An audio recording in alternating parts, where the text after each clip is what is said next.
Sunday స్కూల్లో ఎంతమంది brothers ఎంతమంది సిస్టర్స్ ఉన్నారు చెప్పండి? బ్రదర్ అండ్ సిస్టర్స్ ఉన్నారు ఇక్కడ ఉన్న వాళ్ళని. ఎవరున్నారు? ఆశిక ఎవరున్నారు? మీ అన్న ఉన్నారా? ఇంకా బ్రదర్స్ జాను మీ బ్రదర్ ఎవరా? వాళ్ళ బ్రదర్ కూడా వాళ్ళకి తెలియకుండా ఇంకా యువరాజ్ కి చాకి ఉన్నాడు కదా, ఇంకా మనోజ్ కి అమలు ఉంది. అందరు బ్రదర్స్ సిస్టర్స్ ఉన్నారు కదా.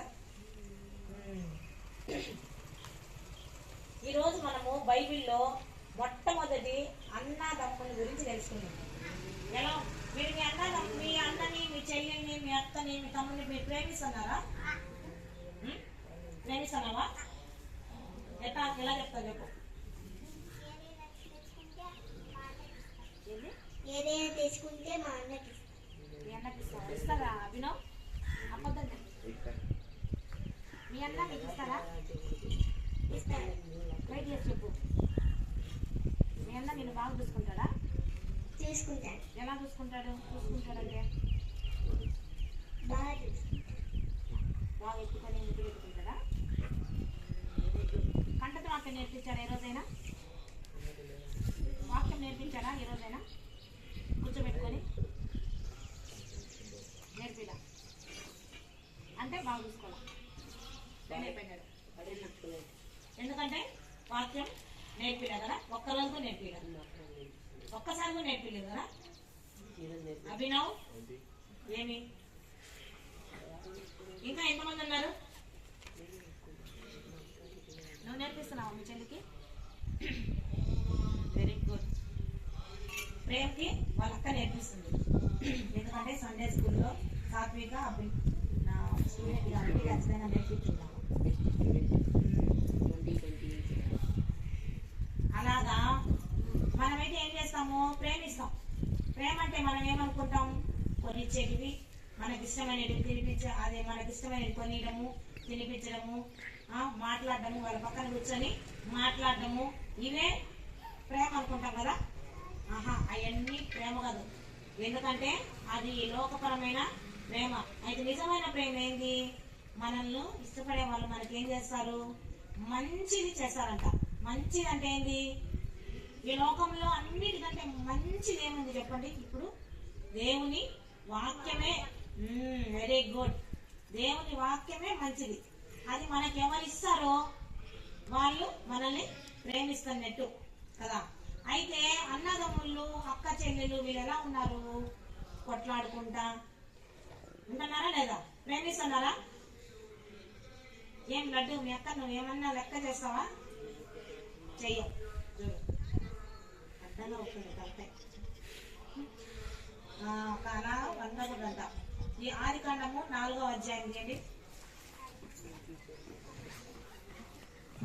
ఇక్కడ ఒక ఇద్దరు అన్నదమ్ములు ఉన్నారు. మొదటి అన్నదమ్ములంట ఈ భూమి మీద.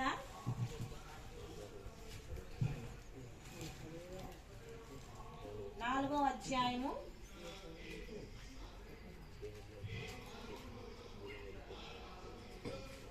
ఆమె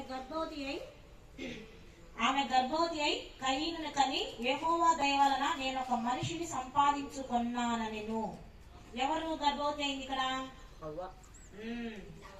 హవ్వ ఆదాముకి. ఇక్కడ ఎవరు పుడుతున్నారు? ఫస్ట్ కయీను పుడతా ఉన్నాడు.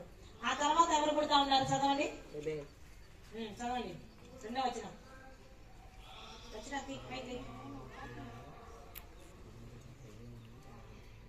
4వ అధ్యాయము 2వ వచనం.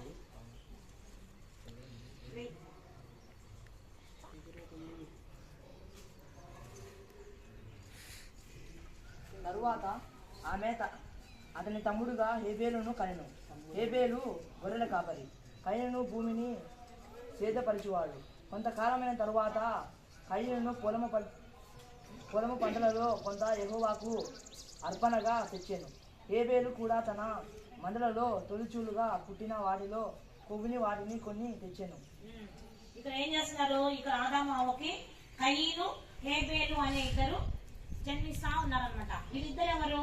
అన్న తమ్ముడు. కయీనేమో అన్న, హేబేలేమో తమ్ముడు కదా. అయితే వీళ్ళిద్దరు కూడా చాలా బాగున్నారు కదా. ఆదాము అవ్వ వాళ్ళిద్దరిని చాలా బాగా పెంచారనమాట. అయితే ఇద్దరు కూడా ఒకరేం చేస్తున్నారు? పొలం పని చేస్తున్నారు, పొలాన్ని సేద్యపరుస్తున్నారు. ఇంకొకరేమో పశువుల్ని, గొర్రెల మందల్ని కాస్తా ఉన్నారు. ఇంకొకరు హేబేలు. అయితే వీరిద్దరు కూడా ఒకసారి దేవుడికి అర్పణగా ఇవ్వాలని కయీనేమో కొంత భాగాన్ని తీసుకొని వస్తున్నాడు. హేబేలేమో శ్రేష్టమైనవి, క్రొవ్వినవి.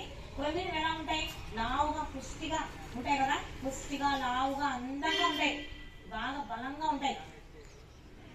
కొన్నేమో బలహీనం అయిపోతాయి, తిండి లేక ఉండేటువంటి సరిగ్గా తిండి లేకపోతే ఏమైపోతాయి? ఈ జంతువులు కూడా బలహీనమైపోతాయి కదా. ఆ విధంగా ఉండే వాటిలన్నీ తీసివేసి శ్రేష్టమైన తీసుకొని వస్తున్నాడు హేబేలు. వీరిద్దరు ఎవరు?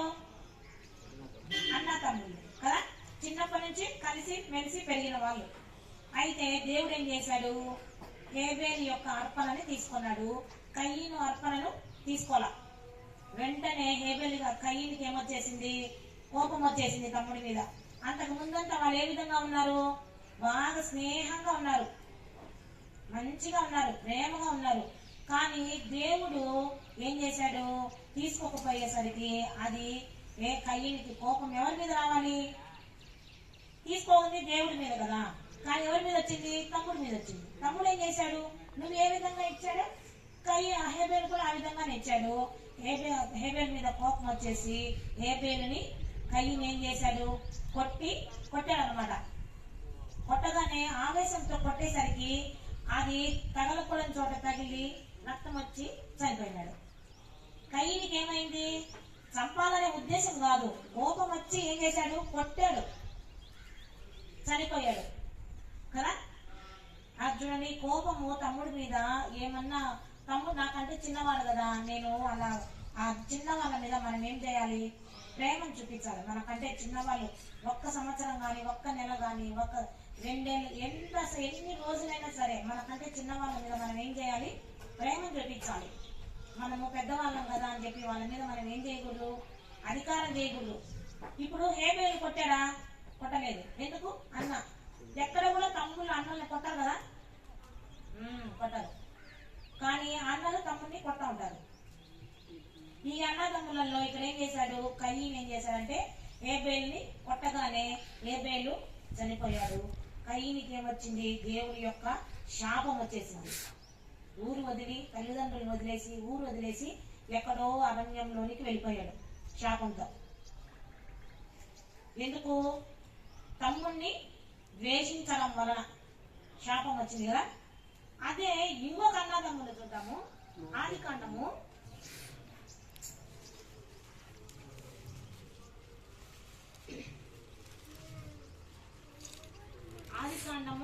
25వ అధ్యాయము 29వ వచనం తీయండి.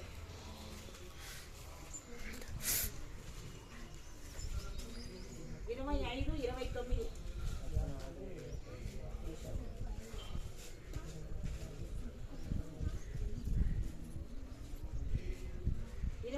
29. బబ్లు ఏం చదువు? ప్రేమ్ చదువురా, ఎందుకు వెయిట్ చేస్తున్నా? ఒకనాడు యాకోబు కలగూర వంటకము వండుకొనుచుండగా ఏశావు అలసిన వాడి పొలములో నుండి వచ్చి, నేను అలసి ఉన్నాను, ఆ యోరగా నన్ను దానిలో కొంచెము దయచేసి నాకు పెట్టమని అడిగాను. అందుచేత అతని పేరు ఏదోము అనబడెను. అందుకు యాకోబు, నీ జ్యేష్ఠత్వము నేడు నాకిమ్మని అడుగగా ఏశావు, నేను చావబోచున్నాను కదా, జ్యేష్ఠత్వం నాకెందుకనేను. యాకోబు ఒక నిమిషం, ఇక్కడ ఎవరున్నారు? ఇస్సాకు, రిబ్కాకి 2 కుమారులు పుట్టారనమాట. అక్కడ ఎవరికి పుట్టారు? 2 కుమారులు, ఆదాము అవ్వకి కయీను హేబేలు ఉన్నారు అన్నదమ్ములు. ఇక్కడ ఎవరు? ఇస్సాకుకి రిబ్కాకి ఎవరు పుట్టారు? ఏశావు, యాకోబు 2 కుమారులు పుట్టారు. వీళ్ళిద్దరు కూడా ఎవరు? అన్నదమ్ముళ్ళు. అయితే ఇక్కడ ఏం జరిగింది? ఏశావు అనే అతను ఏం చేశాడు? వేటకు వెళ్ళేవాడు ఏశావు. యాకోబు అనేవాడు ఇంటి దగ్గర కూరగాయలు పండించుకుంటా కూరగాయల్ని సేద్యపరచుకుంటా ఉండేవాడు యాకోబు. ఇక్కడ కూడా సేమ్. అయితే ఏశావుకి ఏం జరిగింది? ఆ రోజు వేటకు వెళ్ళకపోవడం వలన మరి దేని వలన ఏమైంది?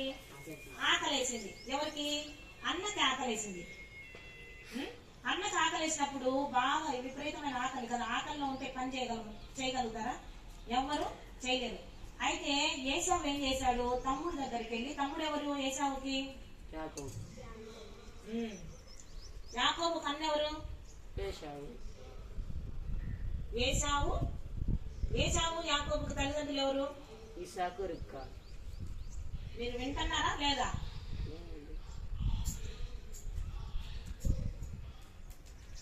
ఎవరు? ఇస్సాకు, రిబ్కాకి ఎవరు పుట్టారు? యాకోబు, ఏశావు ఇద్దరు. ఇక్కడ ఏశావుకి ఏమొచ్చింది? ఆకలి అనిపించి యాకోబు దగ్గరికి వెళ్ళాడంట. అప్పుడే యాకోబు అంట చిక్కుడుగాయల కూర ఎర్రగా బాగా చేసుకుంటా ఉన్నాడంట. చూడడానికి చాలా అందంగా ఉంది. ఏదైనా కదా మనం ఇంట్లో చికెన్ చేసి ఏ విధంగా ఉంటది? రెడ్ గా ఆయిల్ గా ఉంటే కదా మనకు బాగా తిరుగుద్ది అయ్యేది. గ్రీన్ కలర్ లో ఉంటే తింటారా మీరు? ఏ రోజైనా గ్రీన్ కలర్ లో తిన్నారా? ఇక్కడ కూడా పాపం యాకోబు ఏం చేశాడు? చిక్కుడుగాయల కూర వండుకుంటా ఉన్నాడంట. వండుకుంటా ఉంటే ఏశావు ఏం చేశాడు? నాకు ఆకలిగా ఉంది, కొంచెం అన్నం పెట్టు అని అడిగాడు. అయితే తమ్ముడు ఏం చేయాలి? అన్న కదా ఆకలి అంటున్నాడు, మరి పెట్టాలి కదా, కొంచెం పెట్టాల. ఇక్కడ తమ్ముడు ఏం చేసినాడు? అవకాశాన్ని తీసుకుంటున్నాడు. చూడండి, ఆకలిని మన అవసరాన్ని అవకాశంగా తీసేసుకుంటారు కొంతమంది కదా. అలాగా ఇక్కడ యాకోబు కూడా, నేను నీకు కూర పెడతాను, నువ్వేమో నీ జ్యేష్ఠత్వం అంటే ఎప్పుడైనా సరే అన్నదమ్ములు ఉన్నప్పుడు అన్నకి మనకంటే పెద్దవాళ్ళకి రెండింతలు ఎక్స్ట్రా ఉంటది అనమాట. అది ఫుడ్ లో గాని స్థలంలో గాని ఏ దాంట్లోనే సరే వాళ్ళకి పెద్దవాళ్ళకి ఎక్స్ట్రా ఇవ్వాలా. మీకంటే ముందు పుట్టిన వాళ్ళు మీకంటే ఎక్స్ట్రా తీసుకోవాలా. వాళ్ళు ప్రేమతో మీకు ఇస్తేనే అది మీకు ఓకేనా. ఎప్పుడైనా మీ తల్లిదండ్రులు పెద్దవాళ్ళు కదా అని ఇచ్చినా, ఒకవేళ చిన్నవాళ్ళు కదా అని ఇచ్చినా కూడా మీరు ఏం చెప్పకూడదు అనమాట. ఇక్కడ ఏముంది? జ్యేష్ఠత్వం అనేది ఉంది కదా. అంటే ఏశావు పెద్దవాడు కాబట్టి జ్యేష్ఠత్వం హక్కుని యాకోబు నువ్వు నాకు ఇచ్చేసి నేను నీ కూర పెడతాను అన్నాడు. ఆకలితో ఉన్నవాడికి ఏం చేయాలి తమ్ముడు? సరేలే మా అన్న కదా పాపం అని పెట్టాలి, కానీ జ్యేష్ఠత్వంని మొత్తం వదిలేసుకోమన్నాడు. కానీ ఏశావుకి ఏమైంది? ఆకలేస్తుంది, ప్రాణం పోతా ఉంది. ఆకలేసినప్పుడు ఎలా ఉంటారు? నీరసం వచ్చి కళ్ళు తిరిగి పడిపోతా ఇంకా ఏం చేయలేరు కదా. ఆకలేసినప్పుడు మీరేమన్నా చేయగలుగుతారా? అలా పడి ఇంకా సరే నేను చావబోతున్నాను కదా, ఇంకా నాకు జ్యేష్ఠత్వం హక్కు ఎందుకు అని చెప్పేసి ఈ ఏశావు ఏం చేసినాడు? ఆ వంటకం కోసము, ఆ భోజనం కోసము, ఒక్క పూట భోజనం కోసము తన జ్యేష్ఠత్వాన్ని అమ్మేసుకున్నాడు. ఎవరు?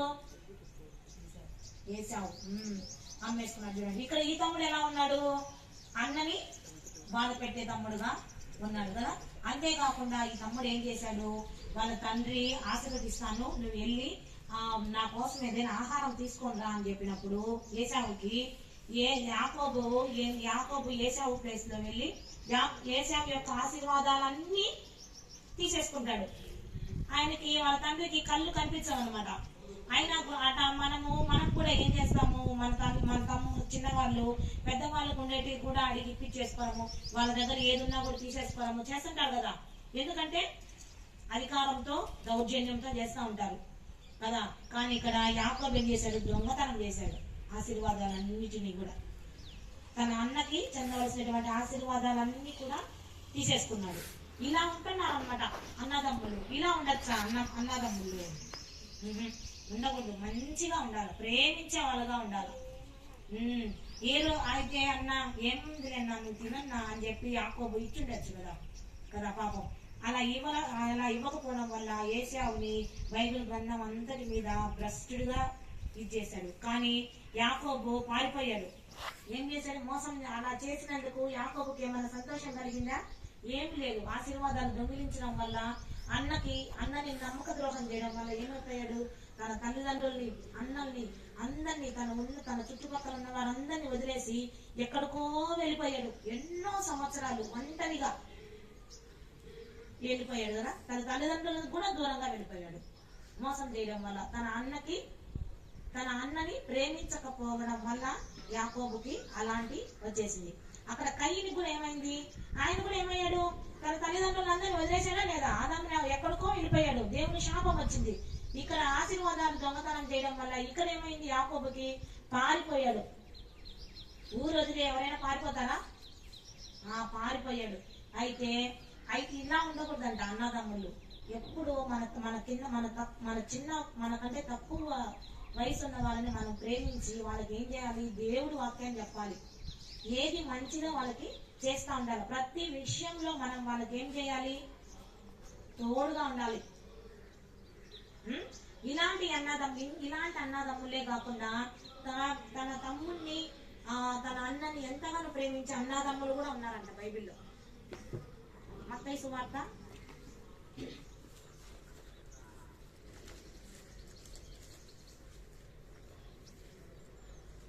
ఇక్కడ యేసుక్రీస్తుకి ఎంతమంది శిష్యులు?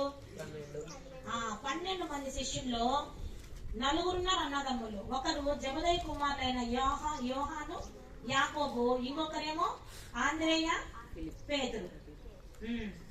ఇప్పుడు బాప్తిసం ఇచ్చి యోహాను యేసుక్రీస్తు గురించి ఇదిగో దేవుని గొర్రెపిల్ల, లోక పాపమును మోసుకొని పోవు దేవుని గొర్రెపిల్ల అని అంటాడు కదా బాప్తిసం ఇచ్చేటప్పుడు. అప్పుడు అక్కడ ఉండే వాళ్ళంతా చూస్తా ఉంటారు. చూసే వారిలో చూసినప్పుడు యేసుక్రీస్తు నమ్మి 2 వెంబడిస్తారంట. వెంబడించిన వారిలో ఆంద్రేయ అనే అతను ఉన్నాడు. ఆంద్రేయ ఎవరు? పేతురు యొక్క సహోదరుడు. ఈయన ఏం చేశాడు, ఇంటికెళ్ళి పేతురు దగ్గరికి వెళ్ళి నేను యేసుక్రీస్తుని చూశాను, నువ్వు కూడా రామని చెప్పి యేసుక్రీస్తుని పేతురికి పరిచయం చేస్తాడు. పేతురికి యేసుక్రీస్తు గురించి చెప్తాడు. యోహాను సువార్త. యోహాను మాట విని ఆయనను వెంబడించిన ఇద్దరిలో ఒకడు సీమోను పేతురు యొక్క సహోదరుడైన ఆంద్రేయ. ఇతడు మొదట తన సహోదరుడైన సీమోను చూసి మేము మెస్సియాను కనుగొంటిమని అతనితో చెప్పి యేసునొద్దకు అతన్ని తోడుకొని వచ్చాను. మెస్సియా అనే మాటకు అభిషిక్తుడని అర్థము. ఇక్కడ ఆంద్రేయ బాప్తిసం ఇచ్చి యోహాను యేసుక్రీస్తు గురించి చెప్పేటప్పుడు విని ఆంద్రేయ ఏం చేశాడు, వెంటనే తన సహోదరులకు చెప్పాలనుకున్నాడు దేవుడు. ఎందుకంటే అప్పుడు ఏం చేసేవాళ్ళు, యేసుక్రీస్తు వస్తాడని ఎదురు చూస్తూ ఉండేవాళ్ళు. మెస్సియా వస్తాడు, మన పాపాలన్నింటినీ క్షమిస్తాడు, ఆయన లోక రక్షకుడు అని యేసుక్రీస్తు గురించి ఎదురు చూస్తూ ఉండేవాళ్ళు అనమాట. ఈయన కూడా తెలుసుకోగానే, ఈయన మెస్సియా అని తెలియగానే గబగబా ఇంటికి వెళ్ళి పేతురు చెప్పి పేతురుని కూడా యేసుక్రీస్తు దగ్గరికి తీసుకొని వస్తాడు. చూడండి, దేవుణ్ణి ఏం చేస్తున్నాడు, పరిచయం చేస్తున్నాడు. నేను తెలుసుకున్నాను కదా మా అన్నకి ఏం అని ఉన్నాడా? ఇక్కడ లేడు. దానికి దేవుడు మనుషుల్ని ఏ విధమైన వాళ్ళని ఎంచుకుంటాడు అంటే మనలో ప్రేమ, అభిమానము, ఇలాంటి క్షమాగుణం ఉండే వాళ్ళని మాత్రమే ఎంచుకుంటాడు. మనం ఇంట్లో మన సహోదరులే మనం ప్రేమించకపోతే మనం దేవుణ్ణి ప్రేమిస్తామా, పరాయి వాళ్ళని ప్రేమిస్తామా? ప్రేమించలేం కదా. అలాగా ఈ ఆంధ్రేయ ఏం చేశాడు, తన సహోదరుడికి దేవుణ్ణి చూపించాడు. అంతేకాకుండా యేసుక్రీస్తు ఇంకొక శిష్యుడు ఉన్నారనమాట, యోహాను, యాకోబు. వీరిద్దరు కూడా ఎంత మంచిగా ఉండేవాళ్ళంటే అన్నదమ్ములు. ఎప్పుడు దేవునితోనే ఉండేవాళ్ళు, దేవునితోనే నడిచేవాళ్ళు. యేసుక్రీస్తు ఎక్కడికి వెళ్ళినా కూడా వీళ్ళ యొక్క ప్రేమను చూసి యేసుక్రీస్తు కూడా వీళ్ళిద్దరిని తీసుకొని పోయేవాడు. ఇప్పుడు ఎక్కడికి వెళ్ళినా కూడా పేతురు, యోహాను, యాకోబు ఉండేవాళ్ళు. అయితే ఎప్పుడు కూడా యోహాను, యాకోబు అన్నదమ్ములు ఇద్దరు ఖచ్చితంగా ఉండేవాళ్ళు యేసుతో కూడా. ఎందుకంటే వాళ్ళు దేవుణ్ణి ప్రేమించారు, ఆత్మీయతలో ఎంతో వాళ్ళకు ఉంది కాబట్టి దేవుణ్ణి వెంబడించారు. వాళ్ళు లాస్ట్ కి ఎక్కడెక్కడ ఉన్నారంటే యేసుక్రీస్తుతో మత్తయి సువార్త, మార్కు సువార్త. ఆయన దేవాలయం ఎదుట ఒలీవల కొండల మీద కూర్చొని ఉండగా పేతురు, యాకోబు, యోహాను, ఆంద్రేయ అను వారు ఆయన చూచి ఇవి ఎప్పుడు జరుగును, ఇవన్నీ నెరవేరబో కాలమునకు ఏ గుర్తు కలుగునో అది మాతో చెప్పమని ఆయనను ఏకాంతముందు అడుగగా, ఇక్కడ ఎవరున్నారు చూడండి, అన్నదమ్ములు ఉన్నారు చూడండి, పేతురు, ఆంద్రేయ, యోహాను, యాకోబు. ఈ 4 అన్నదమ్ములు ఎక్కడున్నారు, యేసుక్రీస్తుని వెంబడిస్తా ఉన్నారు. వాళ్ళు యేసుక్రీస్తు ఎక్కడికి పోతే అక్కడ వీళ్ళు కూడా ఉంటున్నారు. ఇవన్నీ అంతేకాకుండా మళ్ళీ ఇంకొక దగ్గర చూడండి, 14:32 మార్కు సువార్త.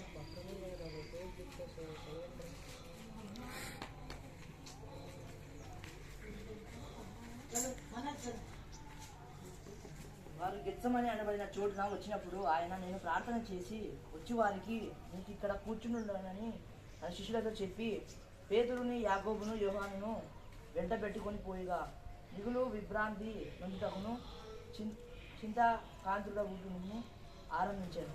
అప్పుడు ఆయన దేవుణ్ణి ఇంకా దేవుడు వచ్చినటువంటి దేనికోసం వచ్చాడో ఆ పని నెరవేర్చడానికి ఇంకా సమయం వచ్చేసింది కాబట్టి దేవుడు తన తండ్రితో ప్రార్థించడానికి ఏకాంతంగా వెళ్ళినప్పుడు కూడా ఎవరిని వెంట పెట్టుకొని పోయాడు? యోహాను, యాకోబును వెంట పెట్టుకొని పోయాడు. ఎందుకంటే యోహాను, యాకోబు ఎవరు? అన్నదమ్ములు కదా. వాళ్ళిద్దరు కూడా దేవుణ్ణి ఎంతో ప్రేమించేవాళ్ళు అనమాట. దేవుణ్ణి ప్రేమించేవాడు ఏం చేస్తాడు? తన సహోదరుని కూడా ప్రేమిస్తాడు. తన సహోదరుని ద్వేషించేవాడు దేవుణ్ణి ప్రేమించగలుగుతాడా? ప్రేమించగలడు. కాబట్టి ఎప్పుడైనా సరే మనం ఏ విధంగా ఉండాలి? ఆ కయీను, హేబేలు లాగా, ఏశావు, యాకోబు లాగా మన అన్నదమ్ముల్ని మనల్ని బాధ పెట్టేవారిగా ఉండకూడదు. యోహాను, యాకోబు లాగా, పేతురు, ఆంద్రేయ లాగా ఉండాలి మనం ఎప్పుడైనా సరే. వాళ్ళు 12 మంది శిష్యులలో చూడండి, యేసుక్రీస్తు ఎంతో మంది జన సమూహము వెంబడించారు. ఎన్నో వేల మంది, వందల మంది. అయితే వాళ్ళల్లో 12 మందిని మాత్రమే ఎంపిక చేసుకున్నాడు. ఆ 12 మందిలో ఒకే కుటుంబంలో 2, పేతురు, ఆంద్రేయ. ఇంకొక కుటుంబంలో 2. చూడండి, ఇద్దరు ఒకే కుటుంబంలోనే 4 ఉన్నారు. అది ఎవరు? అన్నదమ్ములు కలిస్తే ఎంత బలంగా ఉంటుందంటే, మీరు విడిపోయి ఒకరినొకరు తిట్టుకొని కొట్టుకొని ఎప్పుడు ఒకరి మీద ఒకరు సారీలు చెప్పుకొని అలా చేస్తే ఏం లాభం వస్తుంది? ఇద్దరు కూడా భ్రష్టులై పోతారు. కయీన్ ఏమైపోయాడు? దేశదిమ్మరైపోయాడు. యాకోబు ఏమైపోయాడు? పారిపోయాడు భయపడి. కలిసి ఉంటే ఏం చేయొచ్చు? దేవుణ్ణి వెంబడించవచ్చు. ప్రతి ఇంట్లో కూడా మీ చెల్లెళ్ళు, మీ తమ్ముళ్ళు ఉంటే ఏం చేయాలి? మీరు వాక్యం నేర్పించాల. ఆంధ్రయ్య వదిలేశాడా? వదిలేయలేదు కదా. పేతుని తీసుకొని వచ్చాడు కదా యేసుక్రీస్తు దగ్గరికి. మీరు కూడా మీరు వాక్యం నేను అంటుంటాను కదా ఇంట్లో, చర్చిలో ఏమంటుంటా? వాక్యం నేర్చుకొచ్చారా? వాక్యం నేర్చుకొని రాలేదేమోనని నేను పనిష్మెంట్ ఇస్తుంటా మీ చెల్లెళ్ళకి, మీ తమ్ముళ్ళకి. మీకు ఏమైనా కొంచెమైనా ప్రేమ ఉంటే ఇంట్లో ఏం చేస్తారు? నేర్పిస్తారు కదా. సండే స్కూల్కి రోజు రావాలి కదా. మా చెల్లి నేర్చుకుందో లేదో, మా మా తమ్ముడు నేర్చుకున్నారో లేదో అని మీకు ఆలోచన రావాలి కదా. నేర్చుకోవటంలో మీకు ఆ యొక్క భారము తెలియటంలా. ఏమి రచన మీ అక్క నేర్పిస్తుందా? Very good. అన్నదమ్ములు ఏ విధంగా ఉండాలి? కలిసి మెలిసి ఉండాలా. ఎప్పుడు ఒకరినొకరు తిట్టుకోవడం, కొట్టుకోవడం చేయకూడదు. కలిసి మెలిసి ఉండాలా దేవుడి గురించి. ఎందుకంటే వాళ్ళకి ఇష్టమైన చాక్లెట్లు, బిస్కెట్లు ఎలాగా మనము షేర్ చేసుకుంటామో దేవుడి వాక్యాన్ని కూడా మనం నేర్పించుకోవాలా. ఓకేనా? క్వశ్చన్స్ అడుగుతాను. నేను ఎవరిని అడిగితే వాళ్ళే చెప్పాలి. ఫోన్ కొట్టిందా వాక్యం? నేను వాక్యం చెప్పేటప్పుడు చేయకండి, నిజం చెప్పాలా. సండేస్ నేనేమనుకోను, మీరు బోర్ కొట్టిందంటే నేను వేరే స్టైల్ చూసుకుంటా. అంటే వేరే విధంగా ఏమన్నా చెప్పాలేమన్నా నేను వెతుక్కుంటా. చెప్పండి. అబద్ధం చెప్పు. జాన్, నీకు బోరు కొట్టలేదా? కొట్టలేదా? ఎవరికి కొట్టలేదా బోరు? నిజంగా ఇంట్రెస్ట్గా ఉందా? సరే, ఈసారి నుంచి లెసన్ అయిపోగానే ఇంట్రెస్ట్గా మీకు బాగుంది ఈరోజు వాక్యం అంటే ఏం చెప్పాలా? అయిపోగానే థ్యాంక్ యూ ఆంటీ అని చెప్పాలా. లేదు మీకు మధ్యలో బోరు కొడుతుంది అనుకోండి, చెయ్యి ఇలా ఎత్తండి. నేను చూసి వాక్యాన్ని తగ్గించుకొని తర్వాత నెక్స్ట్ వీక్ నేను దాన్ని పోస్ట్పోన్ చేస్తాను. ఓకేనా? ఆఫ్ చేసి 2 భాగాలు చేసి తర్వాత వారం చెప్తా. అయితే మనం వాక్యం వినేటప్పుడు ఎందుకు అని అంటే, వాక్యం వినేటప్పుడు ఏ విధంగా ఉండాలా? శ్రద్ధగా వినాలా కదా. అది బోరు కొట్టే విధంగా వాక్యం ఉండకూడదు మనకి. అందుకని అది తప్పు. నేను చెప్పినా కూడా తప్పే. కాబట్టి మీకు ఇంట్రెస్ట్ లేకపోతే చేయొద్దండి. స్టీఫెన్ ఉంది కదా, ఒకవేళ చేయడితే నేను తగ్గించుకుంటా కొంచెం. యాకోబు అన్న పేరు ఏం పేరు శ్రీపై యాకోబు అన్న పేరు యాకోబు అన్న పేరు అంటే ఇద్దరు యాకోబులు అన్నారు కదా చెప్పు ఏశావు ఏషయి కదా ఏశావు ఓకే ఏశావు వాళ్ళ అమ్మ పేరు ఎక్కడే కదా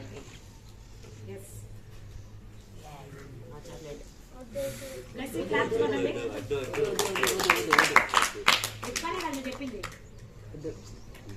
అంటే కన్ఫ్యూజ్ చేస్తే కన్ఫ్యూజ్ అయిపోతావు ఓకే సరే అయితే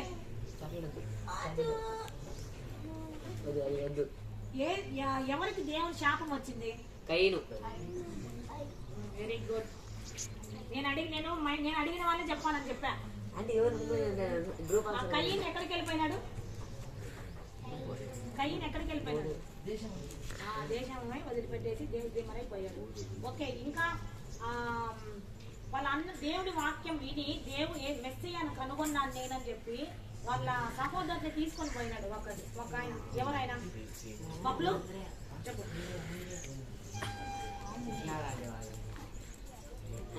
చెప్పానండి అది వాడి దగ్గరికి వచ్చింది నాకు తెలియదు వాడికి రాదా అంటే ఎదురు రాదని నువ్వే డిసైడ్ చేసేస్తావా వీడికి చెప్పానండి వాడికైనా అవసరం ఏముంది నేను వాడు సీనియర్ చెప్పింటే ఆంధ్రయ్య అని చెప్తానండి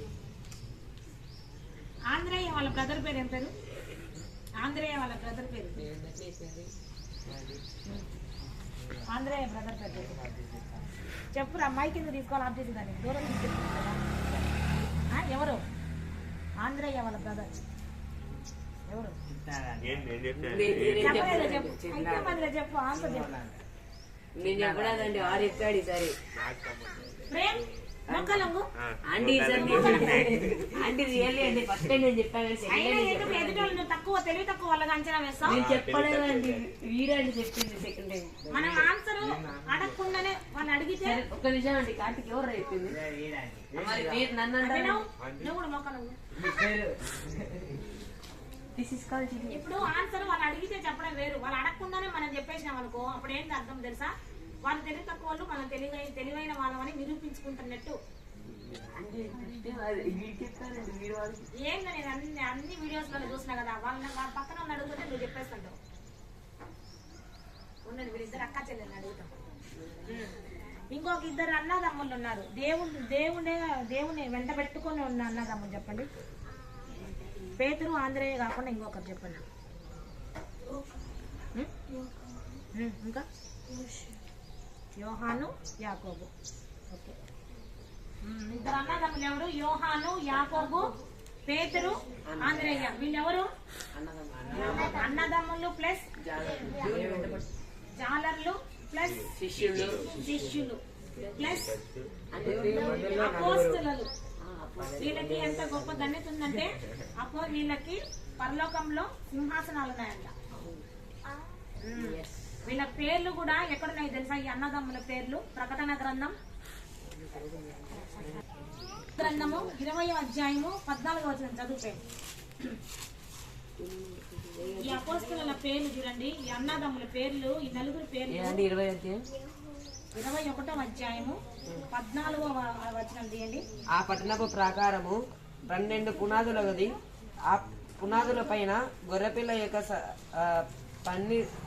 పన్నిద్దరు అపోస్తుల 12 పేర్లు కనబడుచున్నవి గొర్రెపిల్ల అంటే ఎవరు యేసుక్రీస్తు ఈ పేర్లు ఎవరు ఎక్కడున్నాయంట పరలోకంలో పట్టణపు ప్రాకారపు పునాదులు అంట చూడండి పునాదులు 12 పునాదులు ఉన్నాయంట ఆ పునాదుల మీద వీళ్ళ పేర్లు ఉన్నాయంట ఈ అన్నదమ్ములు ఈ నలుగురు అన్నదమ్ముల పేర్లు